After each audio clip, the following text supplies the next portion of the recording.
Finally গণদিতে 42 degree রোদের তাপে আমি আজকে ছাদে বসে ডিম ভেজে ফেললাম। ফেসবুক, ইউটিউব সব জায়গায় হচ্ছে ডিম ভাজির ভিডিও দেখতেছি, আর আমি এই জন্য আজকে ভাবলাম যে আমিও আজকে ট্রাই করি।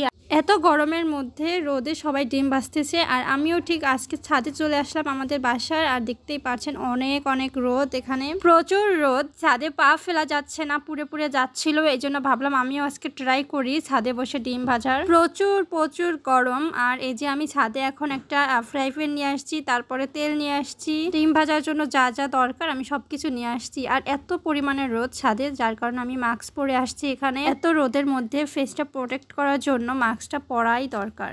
কিছুক্ষণ ফ্রাই প্যান এভাবে গরম দেওয়ার জন্য রেখে দিয়েছিলাম। ও বাবা, খুন্তিটা এতটা গরম হয়ে গেছে। চলো এবার আসল কাজটা করি, তেলটা দিয়ে দেই ফ্রাই প্যানে গরম হওয়ার জন্য।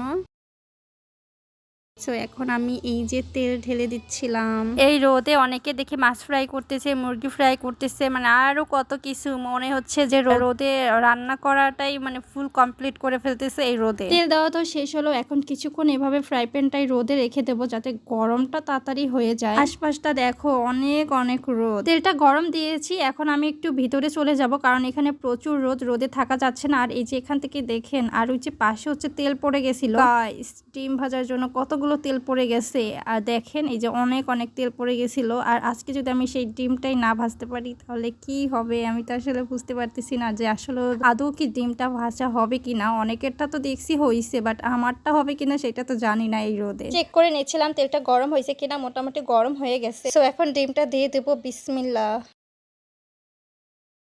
হে, আসলে ডিমটা ভাজা যাচ্ছে গরমে। আমি তো বিশ্বাসই করতে পারছিলাম না যে আমার ডিম ভাজাটা হবে কিনা, আমি ভাজতে পারবো কিনা। আমার অনেক ভালো লাগছে। মানে আমার সত্যি সত্যি এই ডিমটা মানে ভাজা যাচ্ছে পুরো, মানে 1-2 ঘন্টার মতো যদি তেলটা এইভাবে ছাদে গরম দেওয়ার জন্য রাইখা দেন, তারপরে এমনি এমনি ডিমটা ভাজা কমপ্লিট হয়ে যাবে। বাট আমার এখানে মোটামুটি ভালোই গরম ছিল, তার মধ্যেই আমি ডিমটা দিয়ে দিয়েছিলাম। ফাইনালি ডিমটা ভাজা কমপ্লিট হলো। তা আমি সাকসেস যে এই রোদে 42 ডিগ্রিতে এটা ভাজতে পারছি। আরো কিছুক্ষণ এভাবে রেখে দিলে আমি একদম ঠিকঠাক ভাবে এটা খেতে পারবো। অলরেডি এখনো খাওয়া যাবে। ফার্স্টে হচ্ছে আমার অনেক কেমন একটা লাগছিল যে ডিম ভাজতে পারবো কিনা বা এটা ভাজা হবে কিনা, টেনশন কাজ করছিল। কিন্তু এখন ফাইনালি ডিমটা ভাজতে পারছি। সো এখন আমি এই খুন্তি দিয়ে একটু মানে উল্টে দেবো, যে উল্টাতে পারি কিনা দেখি। এই যে দেখেন অনেকটা হয়ে গেছে ডিমটা ভাজা, মনে হচ্ছে হবে না। তাও যেটুক হয়েছে মাশাল্লাহ, আমি তো অনেক খুশি যে এইটুক ভাজতে পারছি। এই জন্য এটাও এখন খাওয়া যাবে। ফেসবুকে, ইউটিউবে অনেক অনেক ভিডিও দেখছিলাম যে ডিম ভাজি করে রোদে। আর আমার অনেক দিন ধরে ইচ্ছে করছিল যে আমিও একদিন ট্রাই করব। এত পরিমাণে রোদ থাকায় মানে আমি ছাদেই আসতে পারছিলাম না, কারণ ছাদের রোদে আমার মানে রোদ পড়লে অনেক মাথা ব্যথা করে, রোদটা আসলে ভাল লাগে না। তো এই জন্য আমি একটা রিস্ক নিয়ে ফেললাম যে আজকে আমিও ডিমটা ভেজে ফেললাম। সো এই দেখো ডিমের শেষে লুক।